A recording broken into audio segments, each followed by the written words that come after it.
That's what I expected.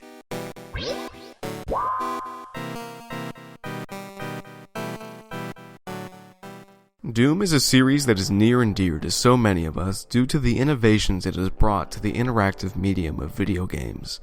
Doom cemented first-person shooters as a genre by building on the foundations set by Wolfenstein, and it is sometimes forgotten that we owe the biggest selling genre in video games today to this one title.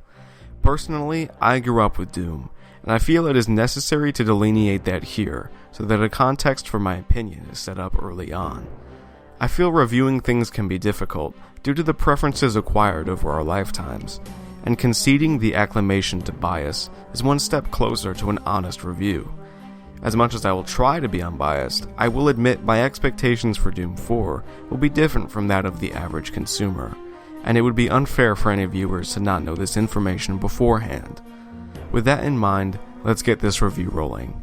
It's time to rip and tear. I'm willing to take full responsibility for the horrible events of the last 24 hours, but you must understand. Our interest in their world was purely for the betterment of mankind. Everything has clearly gotten out of hand now, yes. But it was worth the risk, I assure you.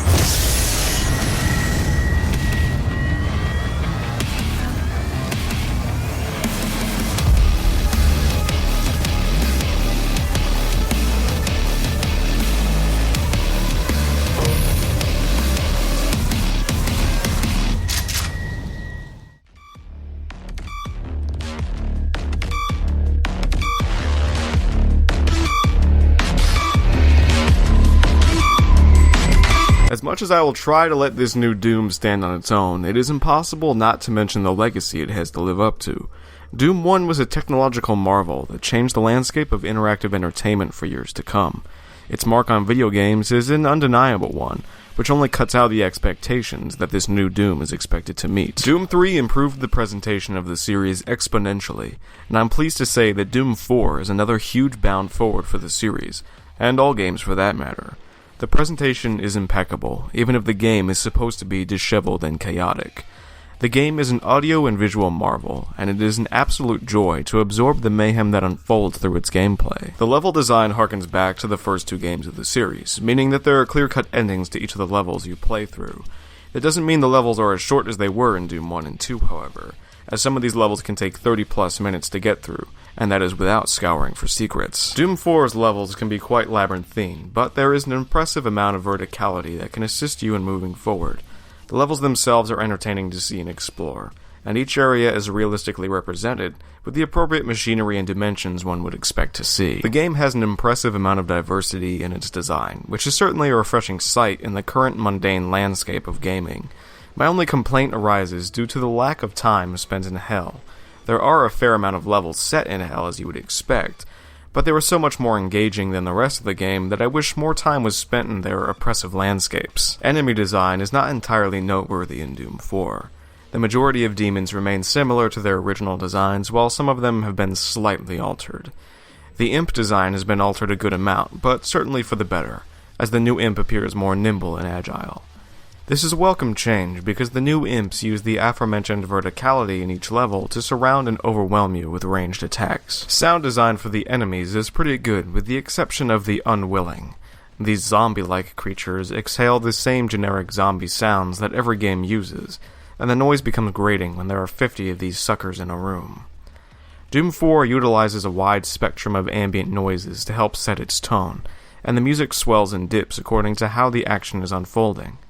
The music is certainly a departure from the metal-influenced MIDI soundtrack of the original games, but it serves its purpose. The new soundtrack does contain bits and pieces of the original songs, and it serves as a nice nod to the series' roots. In fact, the whole game feels like a nod to original Doom. The designs and fundamentals are nearly the same, but the presentation has been cranked up to 11, due to the technological achievements of the past 20 years. Doom 4 seems every bit as inspired as the original games were, and it helps this newest iteration stand out among its peers. id Software is known for upping the ante with every new game they release, and this new Doom follows in that tradition. While Doom 4 doesn't bring much new to the table, you can't help but appreciate how much polish the game has received. One could only hope that more games received as much attention to detail that Doom has.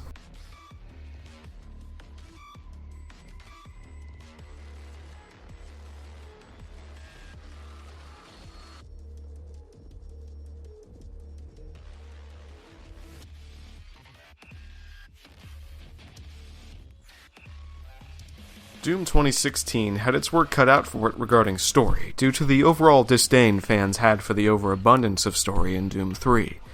The story itself wasn't the real issue with Doom 3, but the narrative was driven by lengthy audio logs and inference rather than traditional storytelling techniques. And these techniques aren't bad. In fact, System Shock 2 is one of my favorite games because of its exploration of alternative narrative devices, but Doom is no place for that sort of exposition. With that being said, we have reached an era in games where an interesting story is somewhat necessary to accentuate the rest of the game. And that brings us to an interesting crossroads that Doom 4 finds itself standing at. You can tell an effort was put into crafting a deeper lore for this new Doom, and for the most part, this works in the game's favor. We have a clear villain and clear objectives throughout the majority of the game, and that works out for the most part. Sure, this is no Citizen Kane, but it is acceptable, and even commendable that they could find a pace that works in a game like Doom. Though, Doom is not immune to the occasional misstep. Truthfully, this is a strange topic because I can't give you my opinion on the full story yet. I would assume that the future DLC for this game expands on the story in a similar way that Wolfenstein: The New Order did, but hopefully on a much larger scale. It is hard to fully explain my thoughts on the story because I can't tell you what it has to truly offer. The first foray into Doom 4's story is reminiscent of Doom 1, in that you are left on a bad-end cliffhanger. This is an interesting choice because it gives this new Doom that episodic quality that Doom 1 had, and truthfully, I'm okay with that, though I do have some qualms about how this is going to be handled. First of all, the story so far has so many cryptic elements that the product can come off as relatively weak as is. The Doom Marine is some sort of legendary warrior, and throughout the game you'll see armor-clad specters saluting you, specifically when you're in hell. Obviously, there will have to be some sort of expansion on who these other warriors are, and who the Doom Marine really is, but so far there's really nothing to go off of. My other potential qualm is rooted in how long this DLC content will last.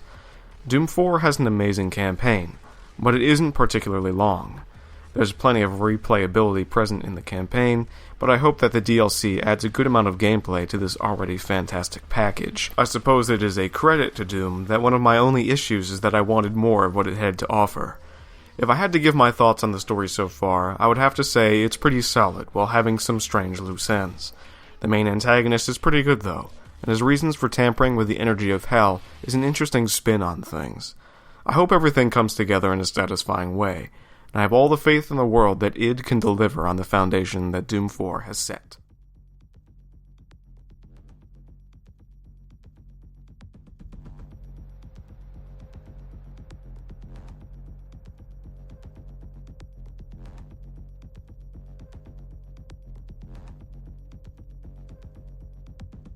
So far, I have referred to this game primarily as Doom 4. I do this because this Doom seems like an evolution in almost every way. Technically, this is more of a throwback/reboot title, but I have referred to it as Doom 4 to avoid any confusion. When it comes to gameplay, however, Doom 4 earned its right to be referred to as a throwback/reboot. The gameplay of Doom 1 and 2 was hella fast and adrenaline-fueled, and this new Doom fully embraces what made the series stand out even since the 90s. Doom's gameplay is pure chaos, and that is reflected in every motion taken by the player. Your avatar's speed dares to be 3 times faster than any other game in recent memory, and switching weapons is equally as fast. The gameplay is streamlined so that it can throw all sorts of bonkers shit at you, while knowing you can handle yourself. Doom respects the player's intelligence, enough to refrain from burying you in tutorials and messages. I'm not exaggerating when I say Doom is one of the most impressively streamlined experiences I have ever played through, and that is a huge compliment. Doom is straightforward and gameplay oriented, and that means its gameplay better be top-notch. I'm pleased to say that Doom does attain this goal, but there are a few hiccups here and there. The game primarily consists of you running through levels while occasionally clearing a locked room in order to progress. This becomes a little repetitive after a while, even if the second-to-second gunplay is amazing. In these locked rooms, you have to kill every single demon present before moving on. and this can be a pain in the ass if an imp decides to play hide and seek with you.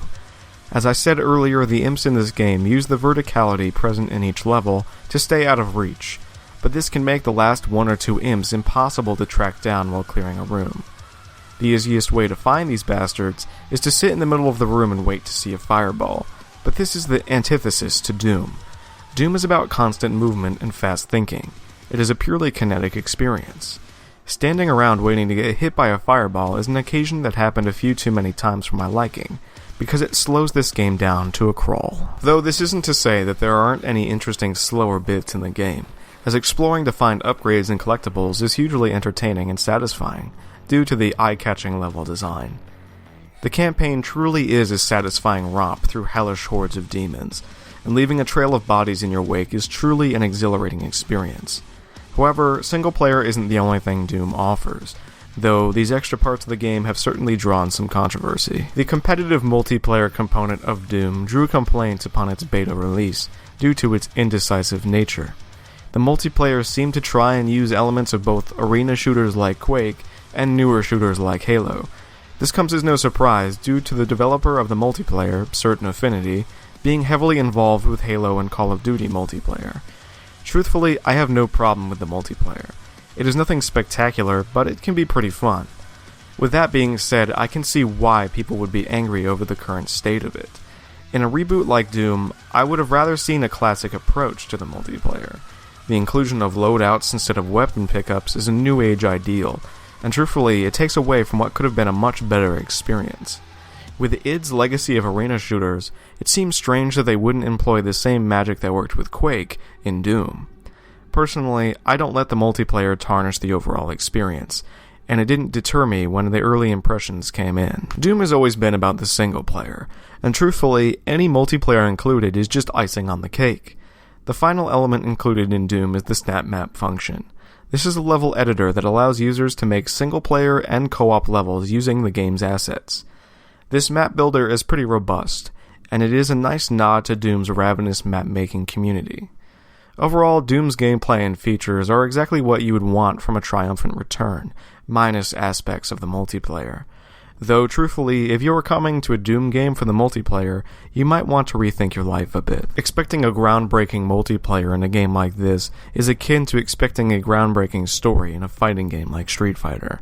It just doesn't make any sense. I refuse to give games a score because it limits the understanding of my opinions.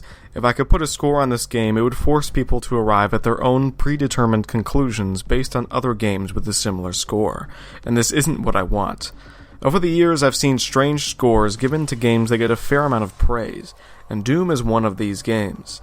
I don't want to point fingers or cause an uproar, but I do want to give a specific example. IGN's review of the game was laden with tons of praise and some justifiable complaints, but the review score came out to a seemingly low 7. Unfortunately, this turned into a comment war that claimed many lives and many hours that could have been spent doing more productive things. And this is one of the reasons I refuse to give scores.